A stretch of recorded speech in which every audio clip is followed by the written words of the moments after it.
What's going on, everyone? Welcome to episode 4 of the Hoop Venue podcast. My name is Tyler. I'm joined here by my great friend Sean. How you doing today, Sean? How we doing? I'm doing all right. We are 1 week into the NBA season. A lot of these teams have played 3 games. Some of them still on their second games. But, really excited to break this one down with you, bro. Yeah, for sure. Just to set the scene again, at the time we're recording, it is late October 27th. There's a few games going on right now, like the Clippers and Warriors, I believe, are in the second quarter right now. Yep. Hawks and Thunder are finishing up, so a few games still going on. And, we want to talk about a lot of things that happened in just the last 2 days since we last recorded, especially the King turning back the clock, opening the fourth quarter against the Kings with a 16-point in 3-minute outburst. I want to get your reaction on that because I know, not to anger any Lakers fans, but you tweeted 3 or 4 days ago something about how LeBron hasn't been playing too well through the first 2 games, and then let's hear it from the source. Okay. So I love how timing works, right? So I said that tweet in the middle of the second quarter of their Suns game. This is in the midst of them getting blasted or whatever by Phoenix. Phoenix had a 22-point lead in that game at one point. And I did a live stream for that game, and I'm sitting there, and I'm literally saying, yeah, this has just been an off-Bron game for whatever reason, right? One reason or another. And I thought he was, we'll just say, fine in the opening night Timberwolves game. So that prompted a tweet. Oh, man, Bron just hasn't been great. Now, I very clearly worded, not worried, just putting it out there. He has not had a good first 2 games. And then LeBron immediately in the second half of that Suns game, has 4 assists in a row that lead to wide open threes for the Lakers. He gets going, finishes the game at 21 points. And then I so happen to miss the first half of the Kings game. But again, very similar situation. The timeline saying, Bron having a bad game. Immediately, kind of like you said, fourth quarter, Bron kicks things off, 16 points in 3 minutes or whatever it was. He actually scored or assisted, I want to say, on the first 18 points to kick off that run. They go on a big lead, and it was a really, really fun game to see Bron kind of do that and at 40 years old or whatever. And it also kind of gave AD some more time to really get going because Anthony Davis didn't have the best game for 3 quarters. And then in the fourth quarter, they go to their 2-man game, which I'm so glad they did, which it sounds like the most no duh moment ever. Jokic and Murray 2-man game, all the better teams at least will use their best 2 players in 2-man action down the stretch. But in previous years, it hadn't been that consistent staple where through these 3 games that have all been pretty close down the stretch, it's been nope, LeBron James, Anthony Davis, we're going to go to you guys, and whatever else happens. And AD hits the big dagger 3, if you will. So happy to see him take that with confidence at this point. And then I guess really the biggest takeaway, I think we might have talked about this after episode 1, Tyler, with the possessions and caring about that and stuff like that. The Lakers were the 4th worst. No. They were the worst offensive rebounding team in the league last season. I think so. 3 games. Again, very small sample size. But through 3 games, the Lakers are 9th in offensive rebounding percentage. Yeah. They don't have to be 1, but that's such a massive jump, giving yourself more possessions. Rui's rebounding like an animal. Austin's had some good games. And, it's a fun time right now. Yeah, I want to ask you your thoughts because I see the timeline talking about this a lot too, not just the LeBron thing. Speaking of which, not to kind of go back, but did you see the tweet that someone said after the third quarter, this loss is on Bron? I can't remember exactly what it said, but someone said this loss is on Bron. I believe it. And then he opened the fourth quarter and did that. But another thing I've seen about Bron. I'm not going to tweet anything bad about Bron. Not safe. He could be 48 years old. I'm not tweeting anything about his play. But another thing I've been seeing a lot on Twitter is Lakers fans kind of raging about D'Angelo Russell and saying he's kind of a square peg trying to fit into a round hole in that team. And kind of redundant with Austin Reeves. So I want to ask your thoughts, as a Lakers fan, how have you felt about D'Angelo Russell through 3 games? If they're using D'Lo like this, then this kind of justifies my belief, and I don't know who the other guy would be, But my kind of take has always been for the team to hit their ceiling, you have to split Austin and D'Lo up because in a perfect world, first off, the bench stinks. I mean, Dawn Connect's nice.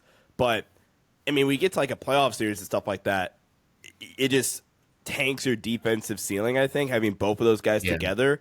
Where if Austin now goes from your POA guard guy, right? I mean, he guarded Ant a ton, Mike Conley a little bit, but that was primarily a D'Lo thing. He guarded Devin Booker in the Suns game. He's getting the De'Aaron Fox matchup in this game. But if in a perfect world, he's not played well, but let's say Max Christie takes that jump eventually that we've all kind of been hoping for, cool, you slot Max into the starting lineup, let him be that POA defensive guy with the guards, and now you slot D'Lo or Austin to the bench, run that bench unit.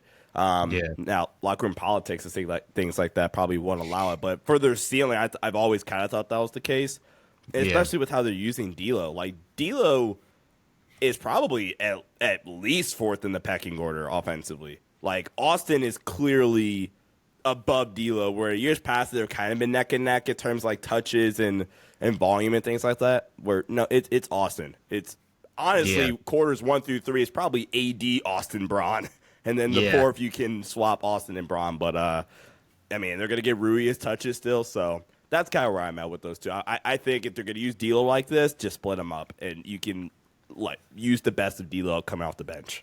For sure. And so I have another follow-up question on what you just said because it kind of like got my brain spinning. If you were the coach, like if you were JJ Redick, when Vando returns, would you personally put Vando in the starting lineup over D'Lo and run like LeBron and Reeves as your backcourt? I just don't like the idea of Rui and Vando together. I'm not gonna lie.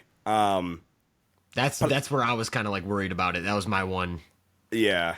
I mean, I think in general they'll probably just bring Vando off the bench and let Vando be the defensive anchor for that second group. I think that's what they're gonna do.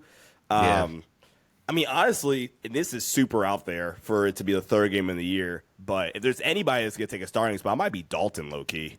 I can see he's balling, and he fits in the starting lineup a little bit too. A guy that you manufacture touches for, you don't give him the ball as much necessarily. I don't know. I think they're going to keep rolling with this group. They have no reason necessarily to go away from it yet. Right. But something to think about. The one thing I really like with the Vando experiment that we could see is I feel like with the way Darvin Ham's offense was kind of operating, Vando was turned into like a Grant Williams type of offensive player where it's like, we need you to stand in the corner. And if the other team's going to leave you open, you have to just make enough. You just have to like make enough threes or maybe operate on the baseline as like a dunker spot guy, whatever the case may be. And we saw that work. It was on and off throughout the playoffs. Like against Denver, he wasn't really playable at all in the 2023 conference finals. But like he had really good moments against Memphis.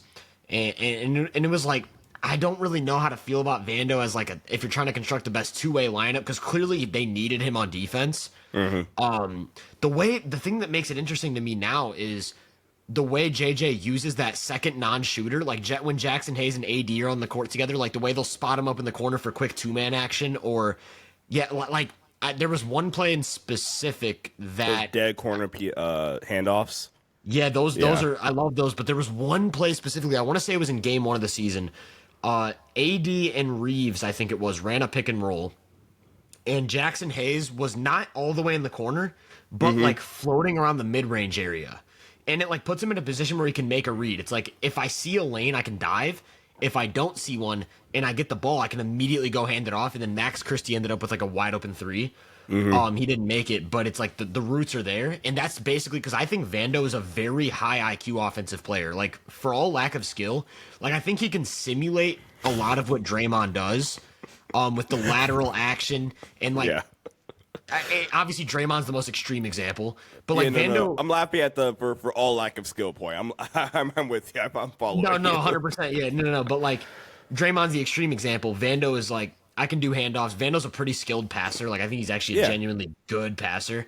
So yeah, I think it'll be interesting. And I think if you can get to a point where Vando is utilized in the offensive system and you're still producing really good numbers, I'd like to see him on the floor because I feel like the Lakers' ceiling is kind of determined by can they stay afloat defensively, because the offense has been established.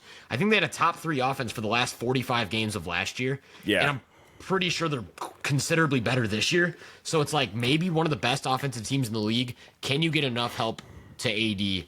And real quick before we move on from the Lakers, because I feel like we talk about them more than any other team. The play of Anthony Davis, like 3 straight 30-point games, holding it down on defense, like way too early MVP shout. Anthony Davis and Jason Tatum are probably like the 2 guys. And Shea right behind them, probably. And Shea, yeah, like I just want to appreciate AD because I feel like he's a guy who doesn't get enough credit for what he does on both ends. But yeah, just to move on to another Western Conference team. I mean, we were just talking about LeBron's takeover in the fourth quarter. Perfect segue to talk about the Kings because they dropped both of their first 2 games after a pretty controversial trade. Like, nobody really knew what to expect with the DeRozan experiment. You're replacing a great 3-point shooter in Harrison Barnes with a guy who's traditionally not much of a floor spacer, but is more of an ISO guy, not really getting much defensively. My takeaway with the Kings is yes, they're 0-2. Yes, things have looked a little bit clunky at times, but they dropped 2 winnable games to 2 of the better teams in the Western Conference. Like, the Timberwolves game came down to a game-winning attempt by Keegan Murray that just rimmed out. Like, how much differently will we view the Kings if that shot just went in and they beat the Timberwolves and then lost to the Lakers? The Lakers game, Sabonis had a masterclass, like a near 30-point triple-double, and they just blew a fourth-quarter lead because LeBron turned back the clock to his Miami days. And so, like, I would say my biggest concern with Sacramento isn't necessarily the DeRozan fit. It's the rotation they've been running, because I don't think Keon Ellis played a single minute against the Lakers. No. And going into the season, I think we both had tweets about that. Yeah, and I was gonna say, like, going into the season, I was like, that's their 2 going forward. After what he did in the play-in, like his defense and his shooting, I was like, that's got to be their 2 moving forward. Him and Keegan can hold the defense down. And then he just doesn't play, and then it's Monk and Herter, and it's like, yeah, they can give you more offensive punch, but can you really get stops? And in the fourth, they couldn't get any stops. I think the Lakers started the fourth 14 of 18 from the field or something like that. Yeah. And like you said, you only watched the second half of the Lakers and Kings game, but like, was there anything you noticed about the Kings? Well, for starters, where I'm at with this Kings team is like, this is who they are to me. They're the fun league pass watch. I don't mean that in an insulting way, but that's what the Kings are, I think. Like, your only other competent defender on the roster is just a healthy scratch. Keegan Murray is awesome defensively. I love how he guards. He's annoying to go against, I feel, defensively. Yeah. And then he's legitimately their only 2-way player in that on this team. The DeMar thing, I just don't know if they needed another guy that is a mid-range sniper that's also good in the clutch, because that just ultra emphasizes what this team was already good at, which is, hey, look, we're going to be a high-powered offense. De'Aaron and Sabonis will kind of carry us there with their 2-man action, our concepts that we're going to run through or whatever, and we're going to essentially just try to outscore you to like 125 every night, and on the nights we don't do it, we're just kind of screwed and we're not going to win games. That's why I didn't have the Kings in my top 8. I think they're going to be a fun 40 to 45 win team, but until like Keon gets more reps, I mean they're missing Devin Carter, but the fact that Keon Ellis isn't playing, I don't know if they go to Devin Carter when he gets back healthy. So there wasn't much that I noticed outside the fact that they have at least 3 dudes. I mean, essentially, I'm probably attacking everybody in that starting 5, not named Keegan, honestly. That's what it was. Maybe Sabonis. Yeah. Like, Sabonis is a fine, like, post defender. He made things tough. I was going to say, like, Sabonis, I think I had a tweet about this the other day where I said I worded it wrong. I meant to say the biggest lie this app ever told was that Domantas Sabonis was a really bad defender. Yeah. But I worded it the biggest app this lie ever told. Oh, and no. Everyone thought I was trolling because of that, and I was like, no, that was completely unintentional. I think Sabonis is like a pretty fine defender in terms of like he can hold up in space. He can switch. He's actually really good at defending at the level of screens, kind of like Jokic. But I'd say he's noticeably more athletic than Jokic. Problem is he's a weak rim protector. Yeah. And in the Kings starting lineup, DeRozan is the weak side guy. And it's like, I think DeRozan's a decent weak side guy. He's not the weak side guy you want next to Sabonis. You want like Jaren Jackson Jr. And it's like DeMar next to I don't know, plug in elite rim protector, and okay, we'll make it work. Yeah, and it's like that already puts a hard ceiling on your defense.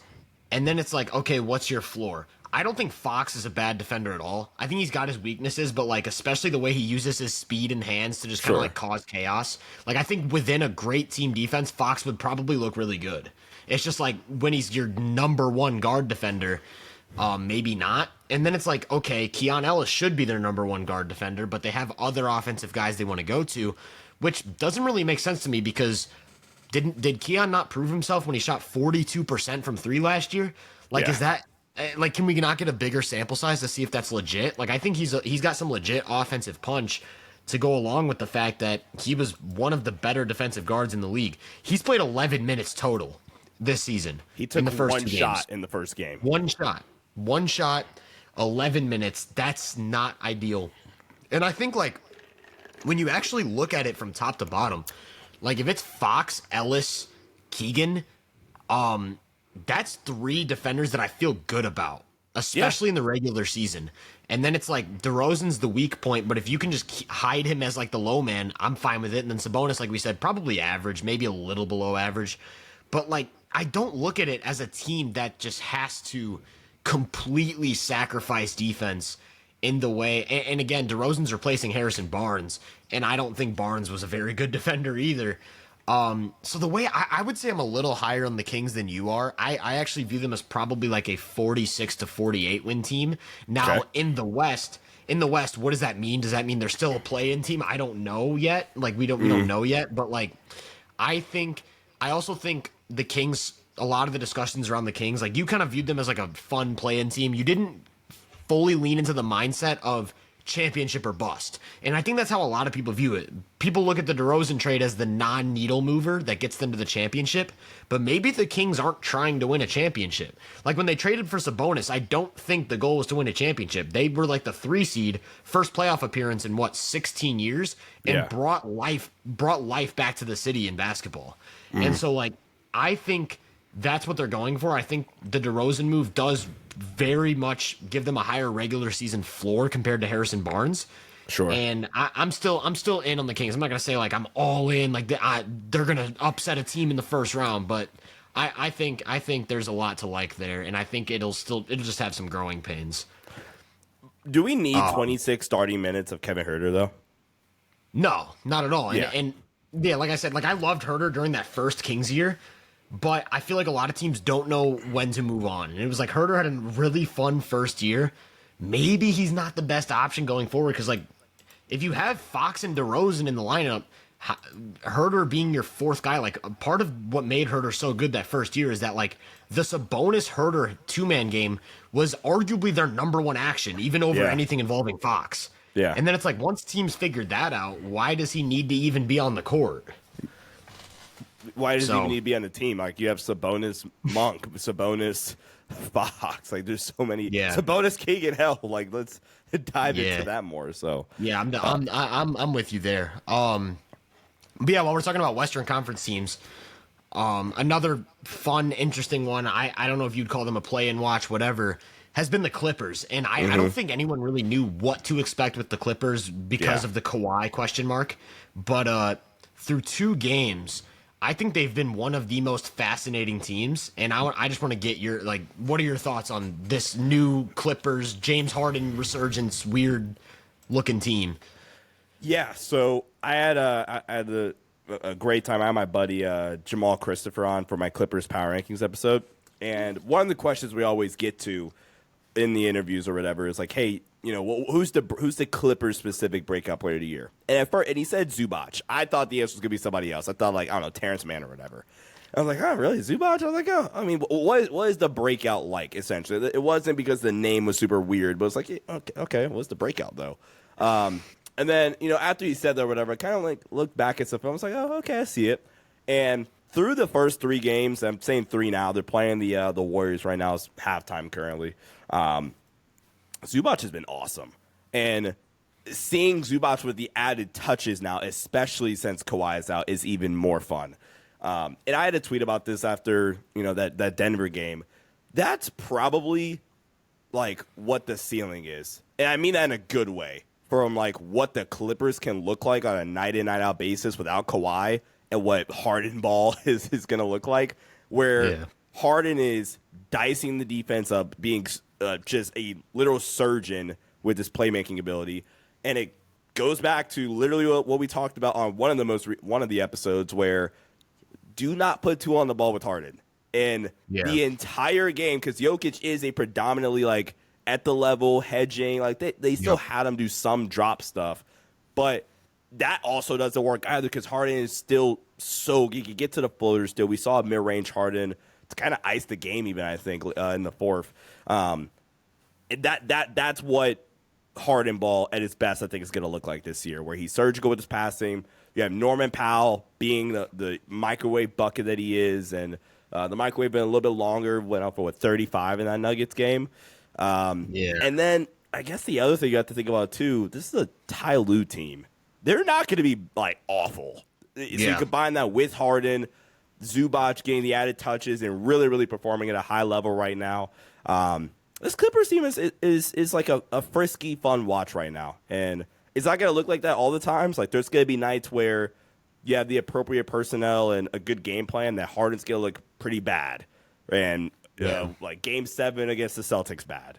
But you're going to have those games like he had against Denver where like this is just a declined physical like version of peak Harden with the playmaking, the shot making still. So a really fun watch right now is the Clippers.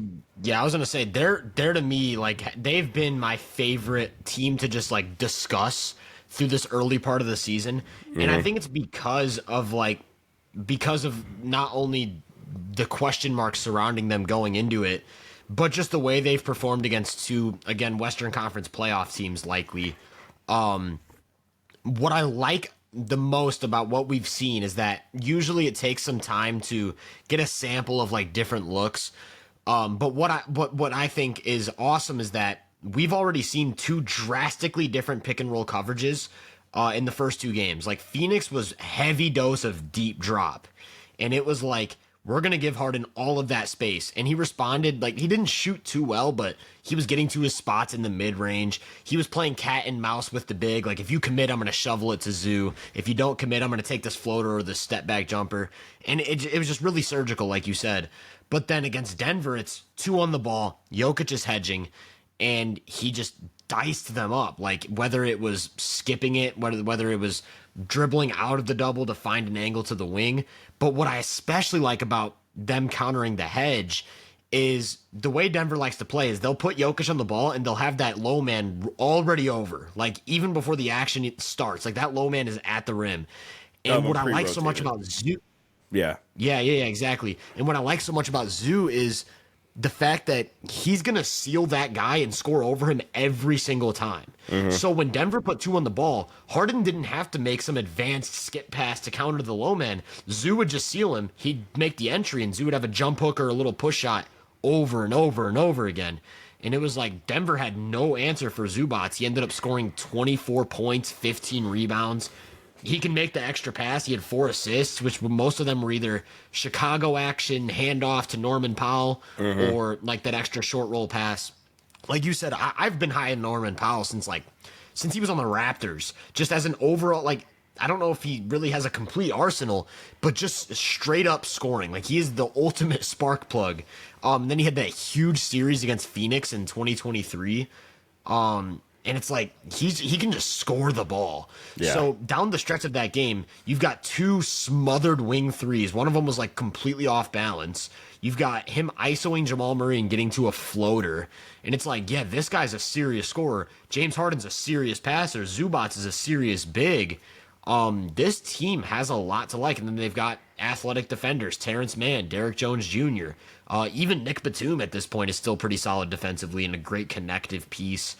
I guess my last question on the Clippers is, what do you view this current team's ceiling as with a fully healthy Kawhi Leonard? You throw Kawhi back into the mix, I think they can win a playoff series. Okay. And that's where I'm going to stop at for now. I still get to the playoff. I'll backtrack. I think this team could make some noise, but this team is incredibly matchup dependent. So, like, this might be a hot take.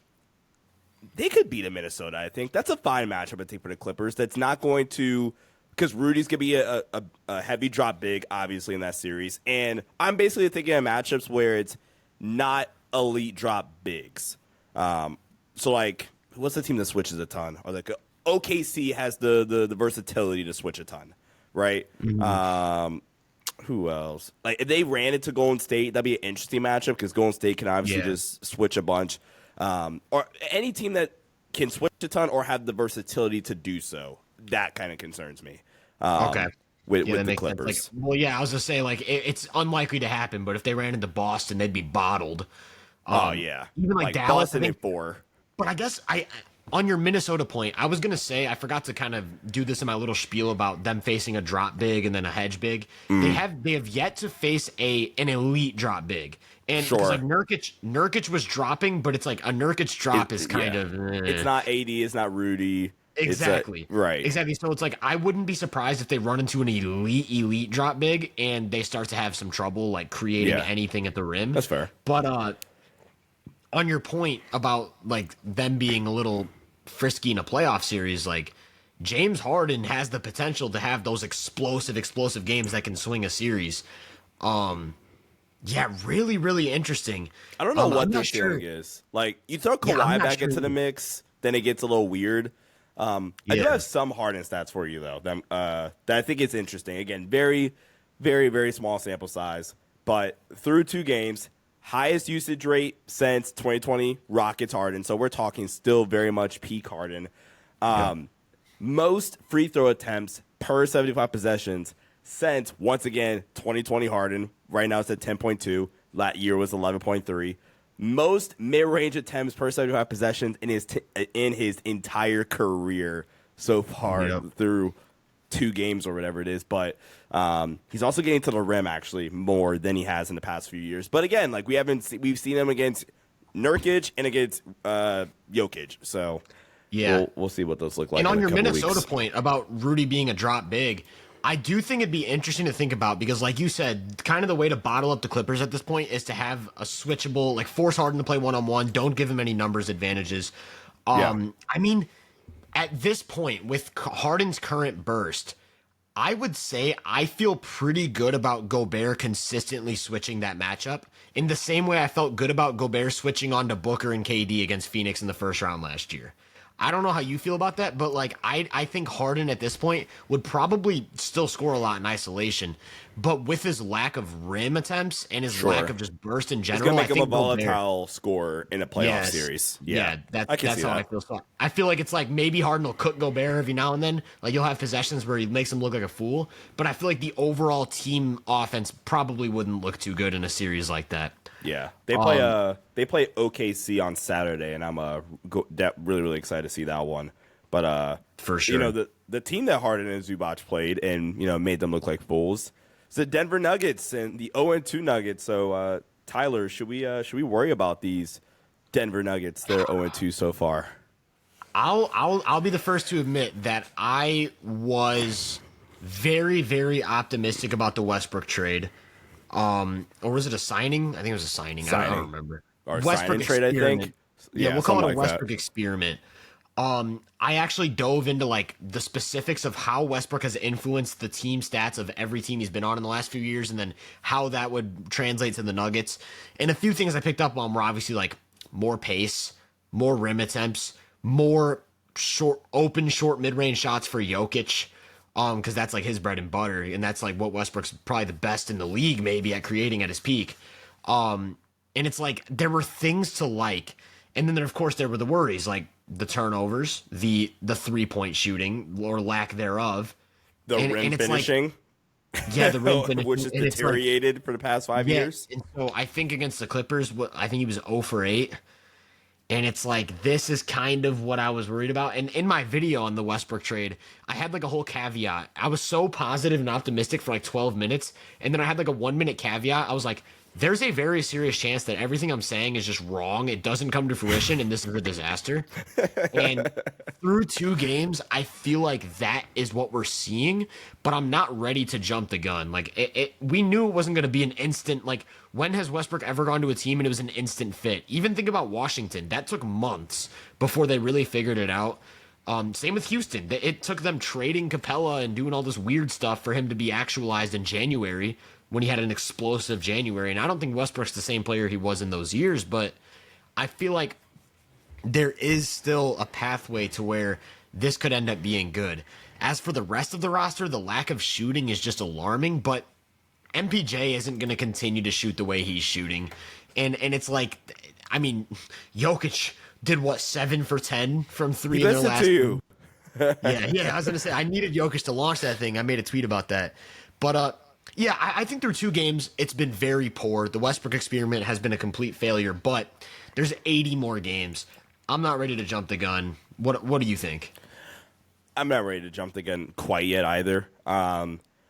There's one thing about the Russ trade that I guess is concerning. To your point, like Russ teams are going to play fast, and that's also mostly to help kind of optimize Russ, and especially when he's on the floor too. Denver's the second lowest team in pace so far this year. Yeah. So I think from a lot of stuff that I've watched, man, like I'm not a fan of some of their lineup choices so far, especially with them not shooting the ball well at all right now. The good sign is, though, and it's almost damn near impossible for it to keep up to this level, but Jokic is shooting. I mean, it is 1 game, and the numbers are going to be high for a little while now. But I mean, he's shooting it now from 3. Where last year he kind of regressed a little bit back, especially in the playoffs. The shooting numbers dropped down significantly from the season before and the playoff run before. Because this Jokic, when Jokic is just hitting everything, I mean, this sounds like, again, the most no-duh thing ever. When he's hitting every shot imaginable, yeah, this is the most unstoppable player in basketball. I'm not worried about them. They've actually been a good defensive team so far. I think they're 10th in defensive ratings. They're the number 30 offense, though. They're number 30 in offense, and that worries me because that's kind of their identity. But like MPJ hasn't hit anything. Jamal is just icing out their best player in the clutch for whatever reason. I want to get into that for a sec. Like the clutch, I think their execution down the clutch was porous. Which is so uncharacteristic for them. Sorry to cut you off, but that's so unlike Denver. I was going to say, like, we watched that Lakers series. They can close games. Yeah. And it's like, Jamal, I don't necessarily think it was like, because a lot of people were in my comments saying, like, Jamal wanted to be the hero. I don't think it's that. I just think it's like a limitation in Jamal's game. He's a score-first player. So when he comes off that screen and doesn't see an immediate body, he's thinking, I'm going to attack the defense and score. But, like, yeah, on that last, I don't know if it was their last possession or second to last possession, Jokic popped. Second to last, I think. On an island. 7 for 10 from 3 or whatever he's shooting. And Jamal tried like an MVP Derrick Rose type of finish and just did not go well. But you know what bothered me even more than that? There was a possession where I don't even know if you know what I'm about to get into because it's so random, but just something I picked up on while watching. The Nuggets were shooting free throws. I think it was when Jokic was attempting his 2 free throws. I think he missed the first one. He missed the thanks, first. Jokic. Yeah. So he misses the first, and the Nuggets make a sub for the defensive possession. Right? They're like, we need to stop. We're gonna put on our defensive players. They put Russ Westbrook in. They put Westbrook in for MPJ. Yeah. Okay, that's cool. Why is Peyton Watson not coming in for Jamal Murray? Why is Jamal Murray still on the floor? Yeah. Jamal Murray is very clearly the worst defender in that rotation. What is he doing on the floor? I don't get it. And it's like, I just think it was so uncharacteristic of them to just fall apart like that down the stretch. Because usually, I would say out of any team in the league, even more so than Boston or OKC, when like the chips are down and it's like a tie game, 2 minutes left, I think Denver's the scariest team in the league. I have nightmares. Legit. Yeah, I was gonna say, you know exactly what I'm talking about. 4-point game and there's 4 minutes left. Oh well, you better score every single time if you're facing Denver.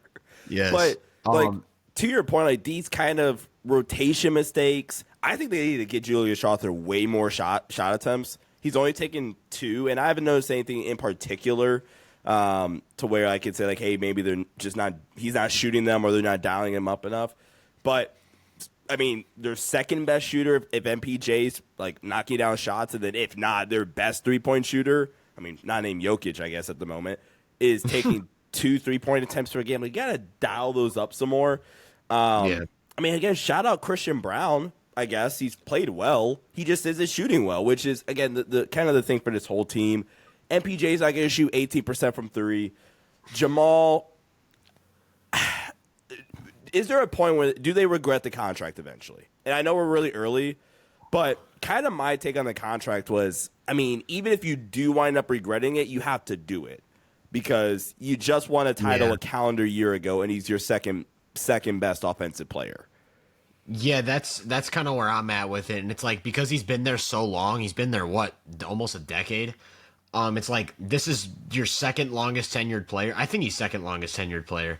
Second, yeah. And he showed in that playoff run to be able to simulate an all-star, but he just can't do it over the course of a season. And I think people hold him to that standard because he was a championship number 2, because he performed like he did in the playoffs, especially the Lakers series. Oh my goodness. All but right, like, that's enough. I was gonna say, I knew I could get you with that one. But like, seriously, over an 82 game season, he's probably not even like a top 40 player. Like, let me ask you this. Over an 82 game season, would you rather have Jamal Murray or Derek White? Derek White. Yeah, exactly. Just ignoring For some the reason, I playoff. thought the name you were going to throw was like Darius Garland or something, but that's why it took me a second to respond. But no, Derek White. Yeah, and it's like okay, Jamal Murray or Drew Holiday, 82 games, like 82 ignoring games, the playoff. probably Drew. And so that's the Celtics like third and fourth, fifth best player, and they're asking the Nuggets are asking Jamal Murray to be like a 25 point per game guy, and it's just like, I don't think he can do that. You can get by with Jokic kind of like carrying the floor in the regular season because, I mean, he did it with Will Barton and Monte Morris. But, if Jamal Murray doesn't have that, like, meteoric playoff rise like he did in 2023, and then he didn't in 2024.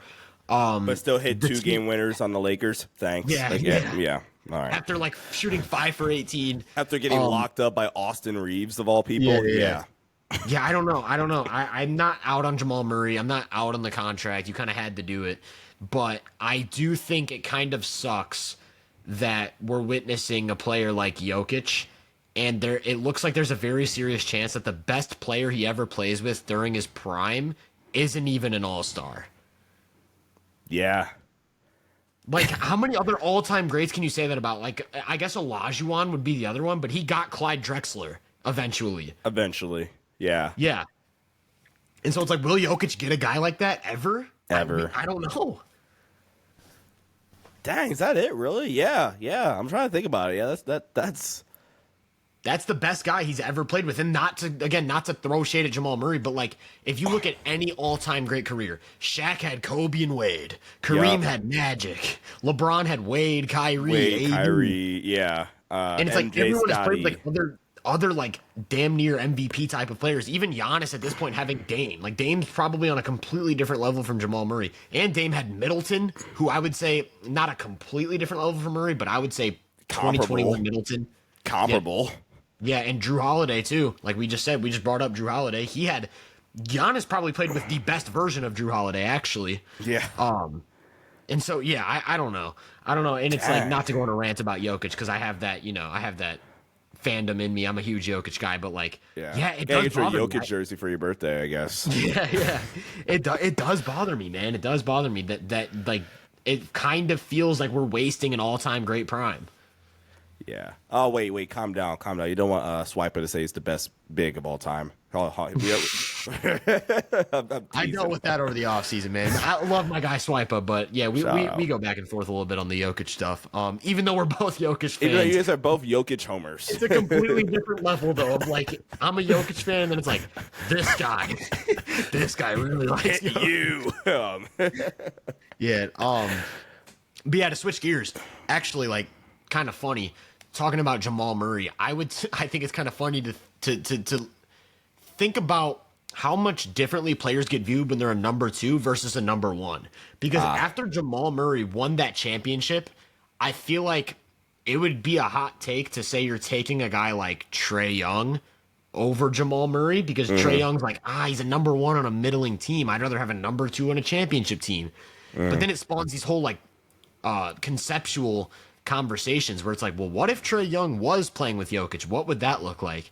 And I brought up Trae Young specifically because I want to talk about the starts of the season he's had, averaging 34 and 11 after 2 games. I don't know what he did tonight. That game's over. I think he had like 30 and 10. Probably had 30 and 10. Usual Trae Young stat line. Tonight for Trae. Hold on, I just had to pull it up. Tonight for Trae Young.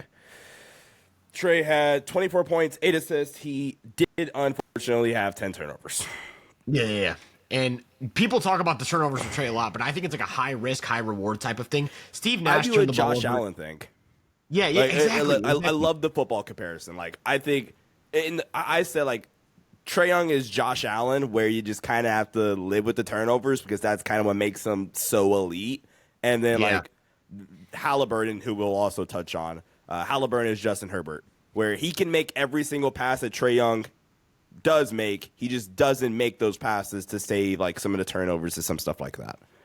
That's a great comparison. And I think another thing with Trae Young's turnovers is it's an adjustment period with the new Hawks style of offense. Like, the Hawks are clearly making an emphasis to play with pace, play in the open floor. And that's an adjustment for a guy who's consistently been a half-court playmaker. Like, open floor passes, when it's all chaotic, those are tough to make, especially if you've never really done it in the NBA consistently. And so, like, when they're asking him to basically run the show like Steve Nash, it's tough. It can be tough. And I do love that the Hawks are playing with pace. I think Trae Young's made some awesome reads. And then in the half court, it's the same heliocentric, like, we're going to spam pick and roll. This guy drops, I'm throwing it there. This guy doesn't drop, I'm lobbing it. Big drops to the lob, I'm getting to my floater or my pull-up three. And it's like, what do you do? This guy's just like a complete mastermind. And I would say Trae Young is like, his only flaw is his, like, physical makeup. Yeah. Like, the fact that he just isn't big or athletic is like the one limiting thing on his ceiling, because as an offensive genius, like the handle, the passing, the shooting, the touch, just the game management, it's all just S tier. And I think people don't give enough credit to Trae Young for being consistently like a walking top 10 offense regardless of who's playing by him. Yeah, like Trae rolls out of the bed and drops 25 and 10. Literally. Yeah. Now, I mean, I guess hit a different 25 and 10 today, but I like that one. That's a bar. No, like, Atlanta's fun. Like, I mean, I'm glad we both kind of said, no, this is I mean, even then, they were competing with the best team in the league for 3 quarters. They just got blasted in the fourth. They lost the fourth by 21.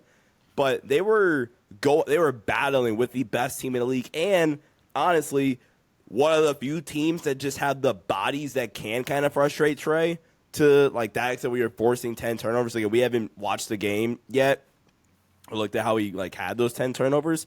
But if we're just thinking, like, logically here, you have Chet at the rim. And then in terms of your POA options, it's Kaysen Wallace, Lou Dort. I mean, SGA is perfectly fine defensively. J-Dub is perfectly fine defensively in the pitch. Oh, yeah, you have that Alex Caruso guy coming off the bench. He's all right. He's okay. You have Aaron Wiggins. Like, the amount of bodies they can just throw at Trae to potentially bother him, like, nobody else has that in the league, literally. I mean, even Boston, there's a cap at it, right? Like, it's Derek, Drew, Tatum, Brown, really good rim protector, and Kristaps when he's healthy. But then after that, it's not like they have 7 other dudes like OKC has. I mean, I've already said what I think about Trae in the past, man. I think he's tier 1 playmaker. Definitely. To go back to the Harden thing, I think Harden, if there's a guy that I probably left off, because I remember thinking about that watching the Nuggets game, Harden on any given night can still be a tier 1 playmaker. Yeah. So I do want to kind of revisit that discussion. Dyson Daniels has been a baller this year. This is a perfect fit. And I think it was me that had the tweet that said, Dyson Daniels is what everybody thought DeJounte Murray was going to be, but actually good at at being a good defender, not needing the ball in his hands offensively, but when he does have the ball, he can be a secondary playmaker, get other guys involved still. Hell, even run the second unit need be, like, if you want to stagger them. And then they're still going with point Jalen, let Jalen get some touches too. So, I mean, I'm not going to overreact to them getting blasted in the fourth quarter by the best team in the league. Like, this is a really, really fun team. I caught their game against the Hornets. And then, who was their first game? I forget. It was the Nets. It was the Nets. I didn't watch that game. But I caught the Charlotte game, and that's basically what Trae is on a night-to-night basis. Maybe not 38, 8, and 10, but that's the Trae experience. The roots, the play style, the roots are there. Yeah. And what I think is super fascinating about Trae Young specifically is, like, he's one of those rare guys where over an 82-game season, I feel comfortable putting him in the lineup with 4 other non-ball handlers and still expecting a decent offensive floor. Yeah. And I'm not going to call, like, Dyson or Jalen non-ball handlers, but when I say that, I'm saying, like, non-primary options. Right. And it's like DeJounte was that guy for them. I guess Bogdanovich can be at times when he's really feeling it. But, like, Trae's ability to navigate tight spaces as a ball handler and just, like, make the pass that's going to result in a shot. He's not passing the ball to keep the defense rotating and create a domino effect. Mm-hmm. He's passing the ball, and it's like, he is the domino effect. You can shoot. You can shoot after I pass it to you. And that's why he's able to handle a defense like OKC. Like, it's like, hey, Caruso's at the point of attack. He's going to fight over the screen. The nail is going to be Shai Gilgeous-Alexander's 7-foot wingspan who averages 3 steals a game. You get past that, it's Chet at the rim. And it's like, for him to still be able to create at volume with like 100 touches, like, granted, 10 turnovers, we'll have to watch back and see what happened there. But, like, it takes me back to that Boston series.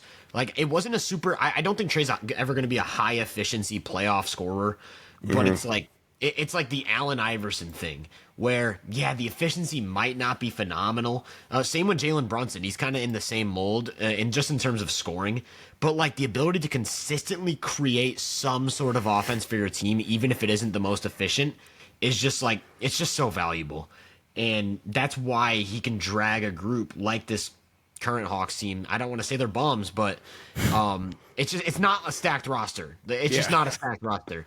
And years past, it wasn't a stacked roster. Like, the 2022 Hawks had no business even being in that playoff series against Miami. Trae Young willed them the entire year. And he's just an incredible talent. I have one question for you really quickly before we move on. This Friday, how many points is getting scored in the Hawks-Kings game? Hawks-Kings. Let's go. Total 259. That's my that might be guess. low.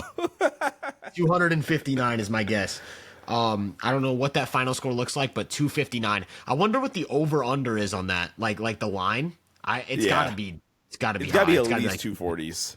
Yeah, it's gotta be tough. Yeah. I'm gonna go 259 though, because clearly with the Hawks' new added pace, that's gonna be a fast game, and it'll just come down to like the 3-point shooting. Like, is Trae hitting? Is Fox hitting? Is Keon Ellis playing? that type of thing. Yeah. But I mean, speaking of pace, speaking of high offensive numbers, not so high these years. We just talked about Trae Young exploding, and the Hawks looking awesome with their new and improved high pace offense. That was the Pacers last year. That's how they shocked the league. And through 3 games, I'm going to be completely honest with you. I don't think I've caught a second of Pacers basketball this year. Mm-hmm. I don't think it hasn't been, I don't know if the timing's not right or if I'm actively avoiding it. I don't know what the case is. They were my favorite team to watch last year, and I just have not been able to catch a second of them this year. So this is all you. Pacers, Haliburton, what's going on? Why are they 1-2? So I caught their first 2 games, and then they played earlier today and lost to the Sixers with essentially Maxey and Kelly Oubre shooting 60 shots apiece. Maxey had 44. Yeah, Maxey had 45 points, but on 32 shots. Yeah. Kelly Oubre had 14 points on 18 shots. Like, Caleb Martin is shooting 16 shots. That is the state of the 76ers. Hey, to be fair, that's how they made the NBA Finals in Miami. Caleb Martin getting shots up. So I guess where I want to start at, the biggest thing that's kind of concerning for me with the Pacers is the Pacers last year were the team that we're going to play fast and we're not going to turn the ball over a ton, especially with Hallie being the engine, right? The Pacers so far, they've been the exact opposite almost. They're bottom 10 in turnover percentage, Hallie in particular has kind of struggled with the turnovers so far to start off the year. He had, I want to say 4. No, Hallie. He had 3 turnovers tonight. I'm going to say he had 4 turnovers in the Knicks game. They had 19 turnovers to 28 assists tonight against the Sixers. And I get it, Nick Nurse is kind of a evil genius defensively, but this is it's just the opposite of what we've come to expect from a Pacers squad. And they also feel just noticeably slower than they were last season. Now, like my Pacer mutuals on Twitter and things like that will just say, "Oh, it's just an off night, low energy type of game." And I'm like, "Well, you have 3 straight low energy games. There's bad teams, or there's just teams that don't care, but you won't rarely find teams that have 3 straight or back to back at the very least, like Pistons and Knicks. Because I caught both of those games, back to back low energy, kind of low, like those types of games, right? So that's where it becomes kind of noticeable. And I put a tweet out, I'm like, hey, when do we start to get worried about Hallie? Because I think we all kind of assumed, I mean, he had 2 assists tonight. We all kind of assumed that Hallie was going to get back to pre-hamstring injury Haliburton. And that's kind of why, I mean, at least for me personally, I put him 5th in the East pretty comfortably. But if he's not that, and Nembhard doesn't have that insane playoff series like he did last year, this team is a play-in team. Because Siakam's fun, but Siakam is the most average number 2 player in the league right now. Miles Turner does not need to be your most consistent offensive option through 3 games. So, I mean, I'm not going to panic. Benedict Mathurin's looked really, really good. That's kind of been, like, the best thing I can say about this Pacers team through 3 games is Benedict Mathurin. Like, the decision-making's kind of improved. He's just a really good scorer, too, in general. But if Hallie isn't able to get back to at least 80% of what he was pre-hamstring injury, then we just need to have a different conversation about this Pacers team, because they are firmly a play-in team if this is kind of the Haliburton you're going to get. Yeah, I mean, that low energy point specifically sticks because that was their thing last year. They were the high energy team. That was their thing. And I completely lied. I did catch the first half of Pacers Knicks. I just think it's not even in my I didn't store it anywhere, but I did watch the first half of Pacers Knicks, and that's it. But yeah, that's interesting that you say that. And Haliburton, I think, is the type of player that thrived on defenses not really knowing what to do with him. Because I don't view Haliburton as a high counter player.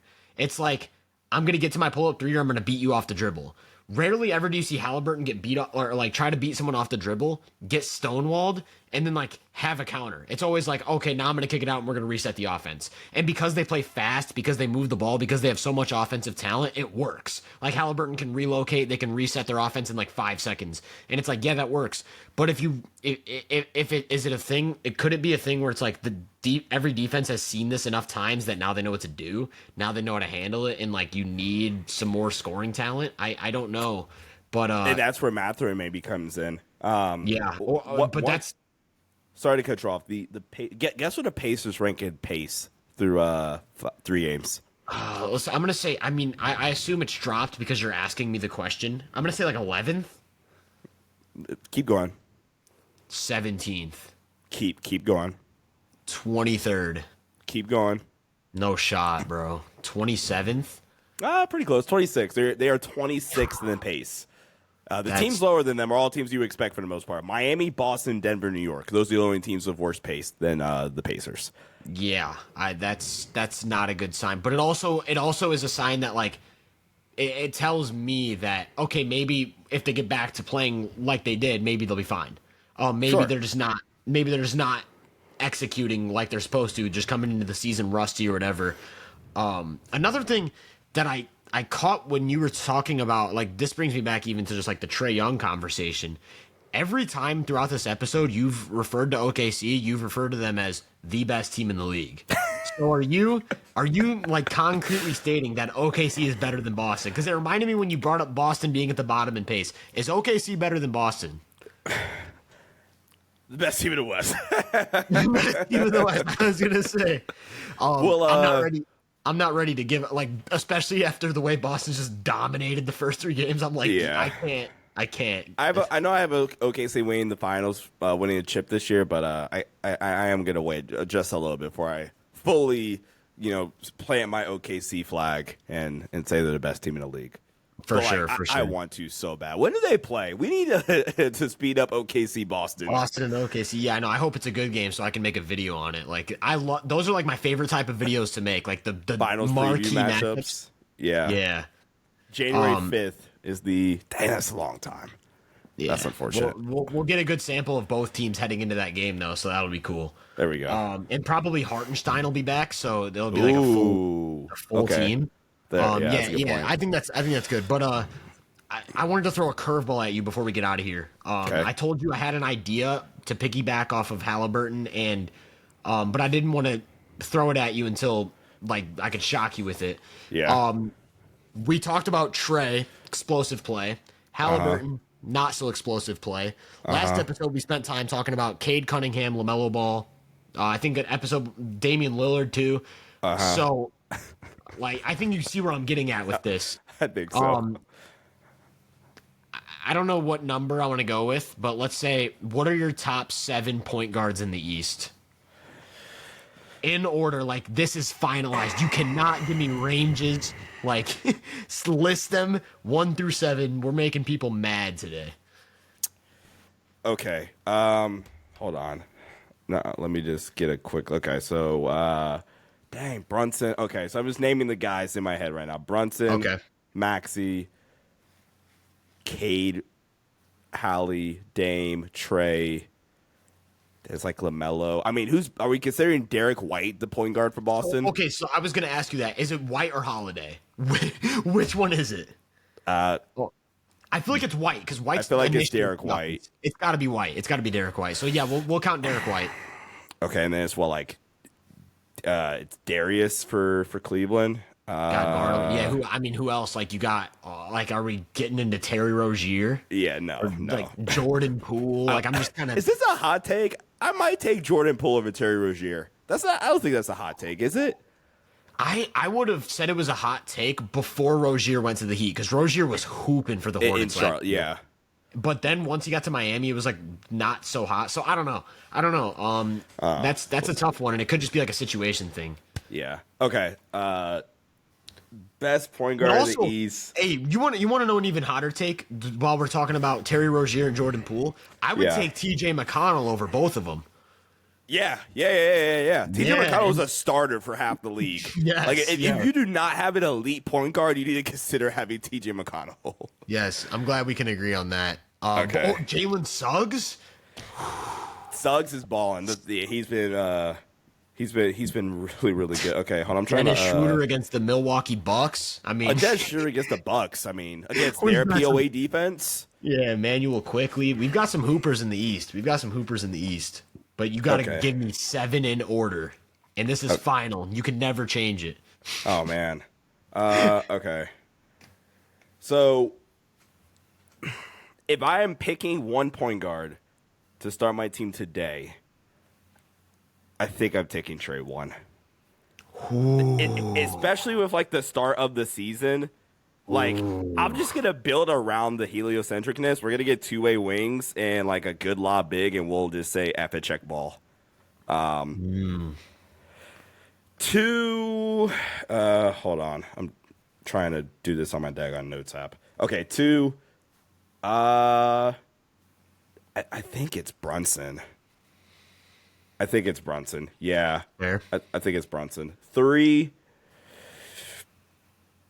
This is okay. So it's messy, man. Just to follow the thought process for anybody that's still listening, I think 1 and 2. That's kind of the debate for me. I think it's Brunson or Trae, and I think it's you can kind of order these next few guys any way you want. I'm gonna go under the assumption that these first 3 games is still an anomaly. I'm gonna give them some more time, so I'm gonna put Haliburton at 3 for now. Okay. Okay. So.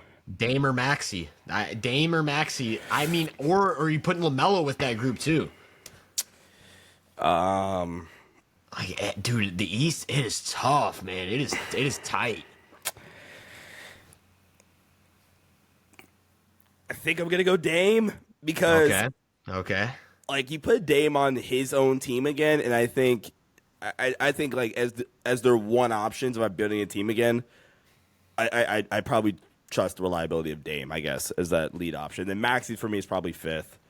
And then, I mean, it's like Cade or Melo, like just toss up. I mean, Derek White. I was gonna ask you like because that's such a philosophical thing where Cade and LaMelo both have shown to be able to produce great offensive volume, look like true number ones on these like middling teams. I do want to give credit to LaMelo because the Hornets won 43 games in 2022. I want to say it was, and it's like, okay, LaMelo's people act like he's never been on a winning team. They were a winning team, and he was the number one guy. So, like, LaMelo's shown to be able to do it. Cade, I think, is the same thing. It's just, like, the Pistons have not been good enough to have a 43-win season. Yeah. But then it's like, if you're trying to compete for a championship, would you rather have either of those guys over Derek White? Yeah. And it's tough. It's like, what do I prefer? Do I prefer the number one on a middling team that could maybe develop into something more? Or do I want, like, I already have my 2 stars. Derek White come in and just make my team unbeatable. It's like, I don't feel great about this, but I think I let you talk me into it. I'm gonna put Derek White 6. ooh, I don't feel great about this at all. I'm gonna go Cade 7. I mean, I guess I don't feel good about this, and then I guess that leaves a Melo to go 8. That feels so low. He's balling right now. I know. It's bad, man. I just had to do it to you. But LaMelo it's even tough too because like I feel like if you have that Suggs same 9. list and then you account for like if you just put 2023 Garland, it's like he's probably better than a few of those guys. Yeah. But the most recent versions we've seen of Garland since the injuries and the loss in weight, it's been like not nearly the same caliber. Yeah, on my end, I was looking at when I came up with this idea, I was looking at my last year's list. I was looking at my last year's list of the top point guards in the East. Yeah. And my tiers were slightly different. So I had Brunson as a solidified number one. Okay. And I'll explain that in a sec. I had Dame 2, Haliburton 3, Trae 4. And okay. all I would like to preface Same top 4 at the very least. Yeah, all 4 of those guys I had in the top 25 overall. Okay. So it's not like I'm like creating some big gap. Here's my thing. Those 4 guys, Brunson, Dame, Haliburton, Trae, I think they're all capable of being like offensive number ones on serious playoff teams in completely different ways. Like Trae, to me, is the ultimate, like, give him the ball, spread pick and roll. He's going to get everyone involved. And I don't know how to value that against a guy like Haliburton, who like is like if you have a well-oiled machine of a system and like a lot of talent around him, I don't think any of those guys could elevate the talent in the same way Haliburton did. Like Sure. I don't think Haliburton can replicate what Trae did as like a 30-10 guy and like carrying lesser players, but I don't think Trae can replicate what Haliburton did, where it's like put him on a great team, maximize high efficiency, high pace. I don't think Trae can do it in the way Haliburton did. Mm-hmm. That's fair. And then Brunson is just a complete animal of an isolation scorer, like completely different stratosphere in terms of like give him the ball, move out of the way. He's going to get some shot, and then he's going to average 40 and 10 over the last few games of a playoff series. But to me, the big difference between Brunson and then those other 3 guys was I don't think Brunson's a terrible defender. I don't think he's a good defender. But the other 3 guys, like I think Trae's an improved defender, but I think people go from the worst defender of all time to like below average. Like he's still bad. Yes. Exactly. And Haliburton I think is like similar tier of defender to Trae, but I give Haliburton a slight edge just because he's big and lengthy. And it's like that matters. Passing lanes. Yeah, that matters. And Dame I think is like just a little bit better than both of those guys because I think when he like locks in, turns it on, he's actually not a terrible man defender, but it's just the consistency thing for Dame. But then Brunson, like I feel decent about Brunson in a bunch of different spots. Like, I think he's a smart team defender. We know how he draws charges. We know how he's physically pretty strong for being the size he is. So yeah, I just think that's the edge. Like I think if you could order them anyway offensively, but I think Brunson being like at worst a below average defender compared to 3 bad defenders to me is the difference. Yeah. Then I would jump to Maxey.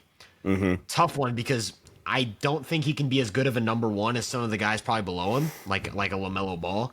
But as a number two, like off of Embiid, Maxey is just disgusting. Probably Like, the best, like in terms of pure number two options, not like Yeah. number twos that are number ones on other teams. Like, I mean, LeBron, for example, is probably the Lakers' number two, but he's a one on every other team. Like pure number two options, Max is probably the best number two in the league. Yeah, totally fair. So I would have Maxey fifth. Same. So last year, I had LaMelo and Derek White, and then a big drop off to Cade. Okay. Cade looks to me this year like he's in that next, like that new group with LaMelo and Derek White.